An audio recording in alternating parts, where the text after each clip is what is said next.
gadget, and then there's one of Peter Hurley's favorite gadgets, which is a JerkStopper. Do you own a JerkStopper? Every camera I've ever owned has a JerkStopper on it, and the thing is that when I shoot tethered, which I do quite a bit in the studio, interestingly with Lightroom you can tether both via FireWire and via USB simultaneously, which means that when I'm in the studio, Really? I've got my Hasselblad and my Nikon plugged into Lightroom simultaneously, and both of those cameras have JerkStoppers. And I've had JerkStoppers for years now, ever since I learned about them. It's a company called Tether Tools. Tether Tools, and I actually even use Tether Tools FireWire 800 cable with the Hasselblad because the little end bit that plugs into the camera is smaller than on a lot of other FireWire cables, which gets kind of just jammed into that port, into the door area there.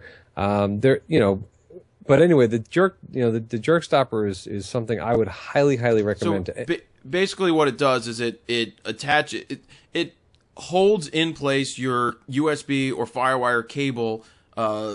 Well, what it does is that it goes onto, basically, if you loop your FireWire USB cable from the port on your camera, and then you attach the JerkStopper, let's say, to where the camera strap loop is, what it does is that if you happen to yank on the cable, it will yank between the JerkStopper and the camera strap loop rather than yank on where the cord is plugged in, because that thing remains stationary. So that way you never disrupt your connection, which is very possible. You could be moving around, you could accidentally step on the cable, whatever happens, you're not going to disrupt your connection to your camera, which is really important when you're tethering. Another one of my favorite, well, see, the Tether Tools people came to the booth, they talked about something else that I don't even remember. It was some kind of app. I think it was some app that I was just, it was interesting, but then again, you weren't that interested. I wasn't that interested. It made sense. I think it was something that you could view your images from anywhere on an iPad because it uploads it to the cloud.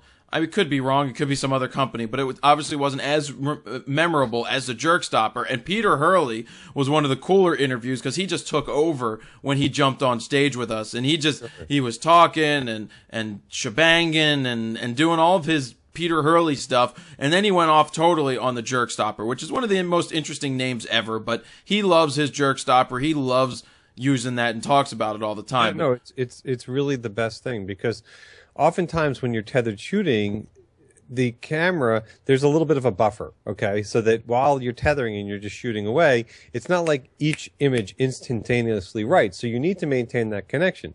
So if for any reason, like you lose that connection, you could lose multiple images, which is a real problem. So I'm a huge advocate of it. I've never actually really talked about it, and the thing is not that expensive. So it's $16, I think. Something like that. I mean, look, there's not much to it, but it's really well made, and it's a brilliant idea, and kudos to those guys. Those guys also make a number of other little devices that are like that. They make like little iPad stands. Well, that thing was awesome. They showed us that. That looked beautiful. I would love one of those. I mean, look, they make a whole suite of little handy accessories for people that do a lot of studio work and tether. And, I could definitely see myself over time, getting into a lot more of their product.